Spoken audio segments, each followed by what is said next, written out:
grade rangu rokuda kuchinjawo zviri nani. Right. Isusu tikuziva kuti we are only left with 2 days kuti tipinde maths, and after that pamwe pacho apapo yangonyaya yekutandara. What I mean is time yekutonyanya kuti tisangane futi nongana isisipo, and zvatotora nhasi, that's what is very very important. You need to just understand it, then you go and do it, practice it, it should make a sense. Grade rangu rokuda kuchinjawo zviri nani. It's possible to change the grade. The grade can only be changed, can be changed within 2 days. You can change your grade from D to C, then from C to B, and from B to what? To A. It's possible. But what matters the most is, are you willing to take the risk? Everything is risky. Chess is risky. Chess. So there are things that you need to understand when you about to write your final exams. Final exams it's a period inochikisa one. You feel anxious sometimes because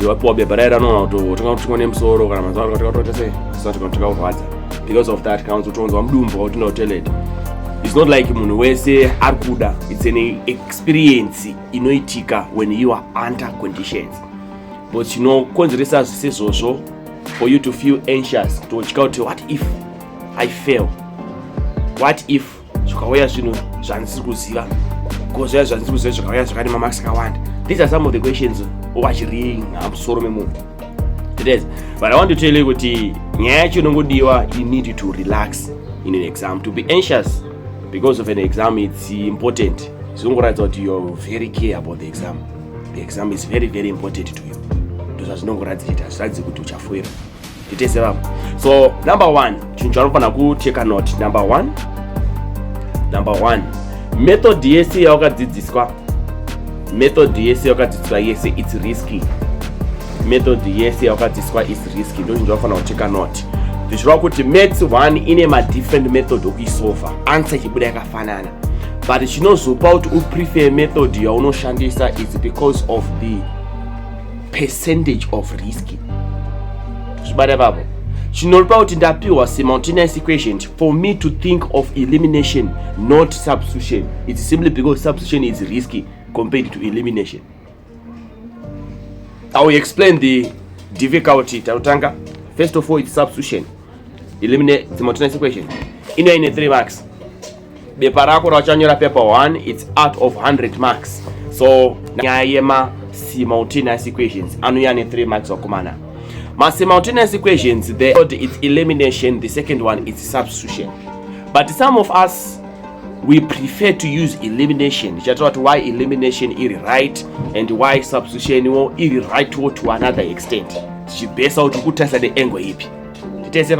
So I'll start explaining elimination method.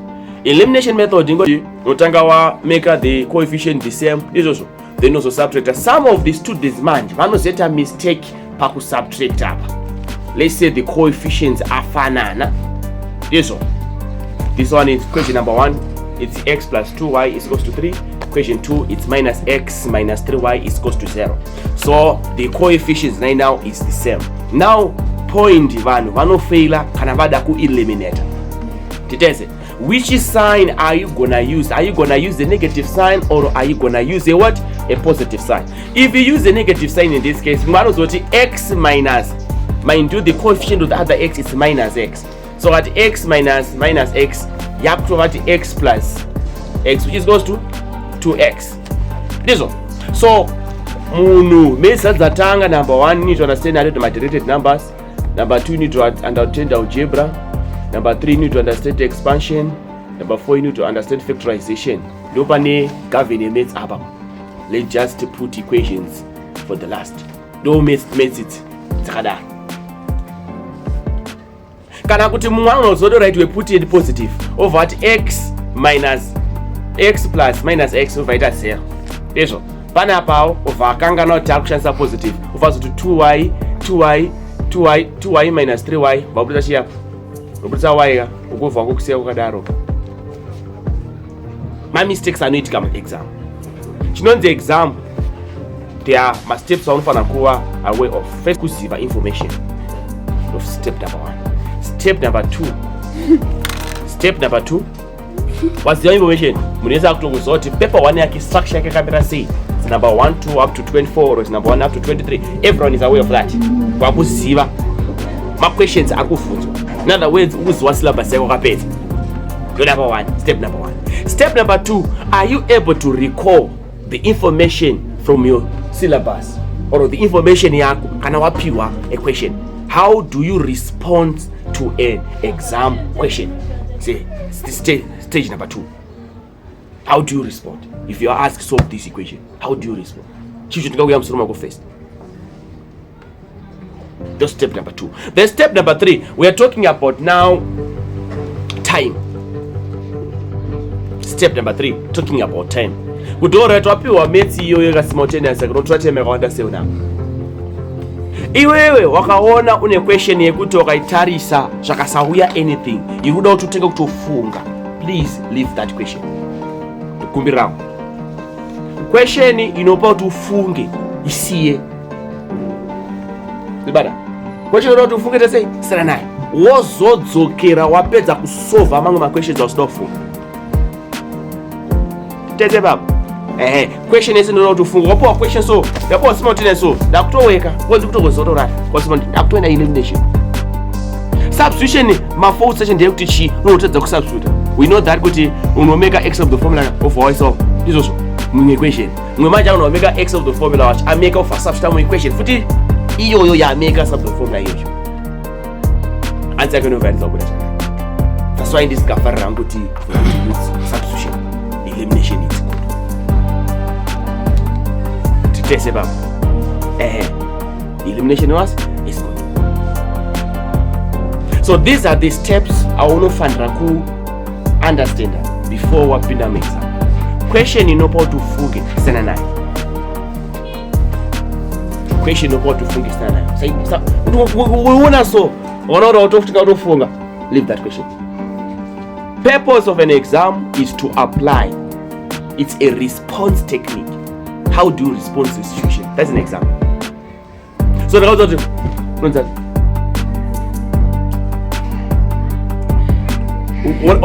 ona respond aita nonzani ona kana wakutofunga kuti ndonzi boss chii chaitika kwani number 1 fuka make mafunga kuti saka mujaiwa yaundibvunzire strong indamudza trakudara uibananisa zvatika ndo zvinoitika futi muexam ngopowa question nopoka question kadikidiki kuti simseke nopinga inofudza kana kadai. The moment that you create such condition, my possibility of kutadza question here they are now high.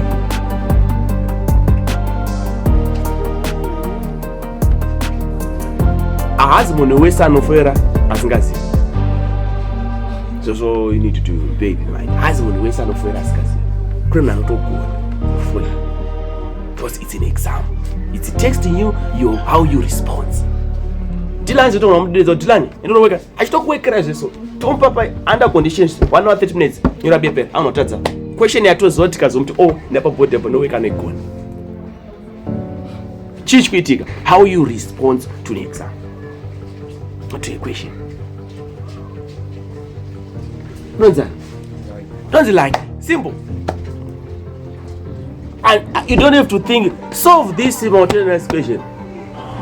Trust much. Substitution, elimination. This one. Substitution. How substitution? You see, those right first. Like.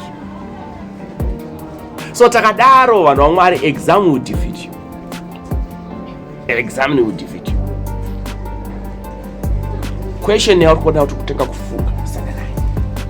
Hizi tu zote hakuna question ya unotata. Hakuna topic ya unotata. Tuzizi. But question about utange kutofunga. Chimboisiya. Nduje kutanga. Exam tatiro kutesta ku respond. Who are you? I'm talking. What do you do? I eat. I'm just responding to what the question wants. Tuzibada sister. what is very very important. Sasa tutaweza we get 2 mark question papers test them. I think we'll be done for mathematics paper 1.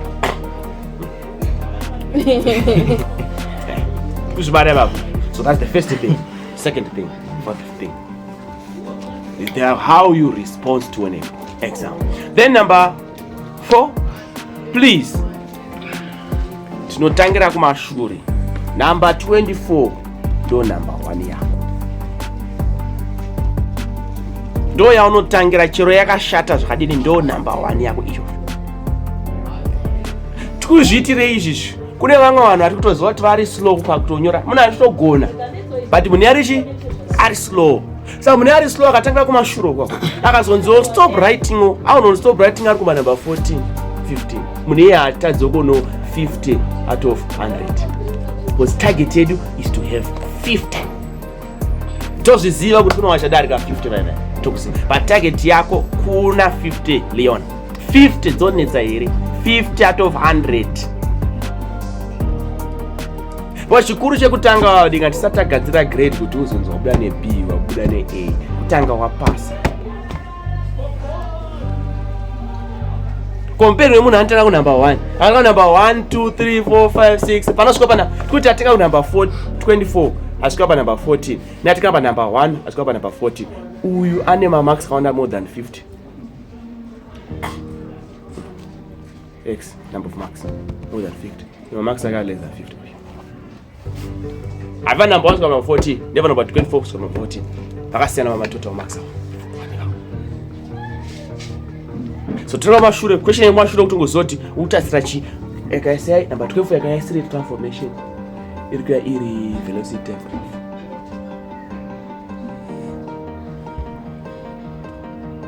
Ndizvo kuti ndozvimsoro wako no pepera unosangana transformation sina kana. Saka izvo tikuziva kuti kuvamo kana kusavamo transformation hainetsi. But sometimes you need to make some sacrifices, but those sacrifices they must not cost you. The lack of transformation may only 6 months. It was only 6 months. Iwewe chino ataka chipowa bepa so fukamako chitozoti ndine 26 marks zisipo. Sikagara kwati fitodara neexam. Safunge, usarinyeperwe kuti mune unhu anopinda chitindi 100%. It's a psychological manner which made you to believe boss kuti tokupa bepa rako rina 100%. So pari kuanza number 1 bye. Do you need that ability kuti udzikipa here? It's a battle of keeping and taking. Example. Wapiwa total all right. Oh, $100. $100 hapo. Wakakona question hapo. Urikumenera boro 100. Wakatadza question urikudzoka. It's game of give and what and take. During the exam. Is what learn no izvezvo munhu wese ari pana pamuona ni munhu wese worldwide in Zimbabwe ane 100 marks muhomwe ane $100. But $100 zidzo hautenderwe kuti sei kudziwedzera kuti dzite 110 or 1 and 1 101 haukwanise izvozvo zvanokwanisa kuita kumaintain $100 izvo. So there are only 2 options. Is are you gonna maintain that $100 or are you gonna lose it? Same applies to an exam. Exam rako unorinyora rine 100 marks.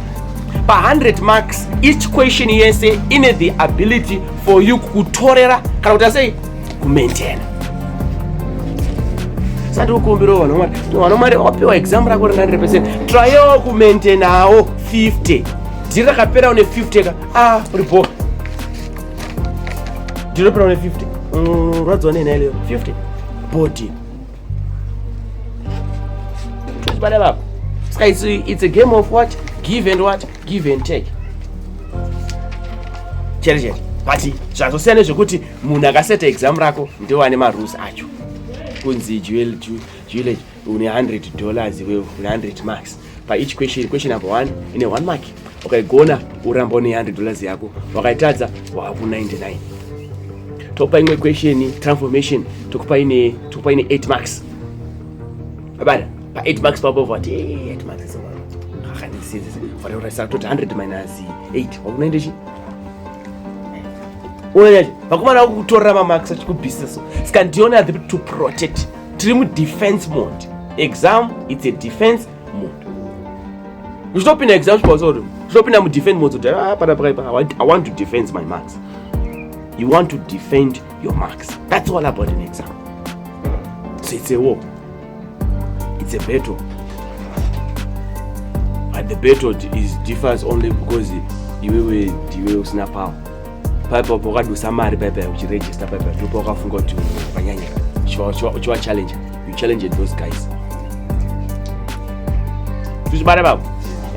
So you need to maintain to kumbro to maintain now $50. 50 chete. Boss 50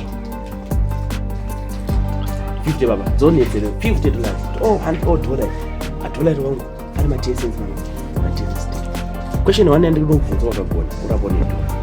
ukatadza tikudzika pa90 kusvika wa0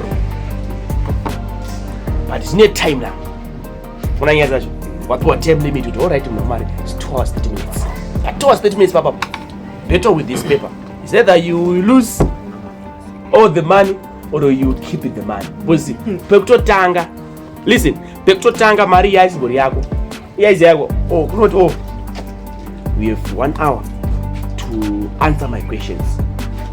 If 1 hour yakapera my questions ango andiri kukubvunza uchimagona mari wakuita sei but 2 hours zo dzakapera 1-0 mari yangu kuita sei ndikutora back. Same applies to exam rako ukunzi alright muna mwari exam rako it's out of 100 endezvo part of 100 paper each question andiri kupa ine 1 mark angwane ma 2 marks angwane ma 3 marks angwane ma 4 marks angwane ma 6 marks. But question yesi vari kutadza yetu kukutorera but time limit is what 2 hours 30 minutes. Kuti wa answer kuti hauna kuanswer kusa answer we take it as a house kuziva kuanswer unofana kugona. These are the rules of the game. Bayaro yacho number 1 ukasa answer to take it out house kuziva. Number 2 waka answer unofana kugona. So zvakwanza zvese zvinofanana zvirichi correct. Tutese papo kana pachinzwa kumari ndakuzwa. So this is your paper 1. It's not easy but it is. It's different. It's zvinoenderana ne perception yako how you feel it. So ndataura kuti number 1 satye exam satye kutotya kwari kuita right ka nervousness kari mauri keke kungoratidza kuti you care about the what about the exam. Tutese zvazvingoratidza izvozvo. Yes chama.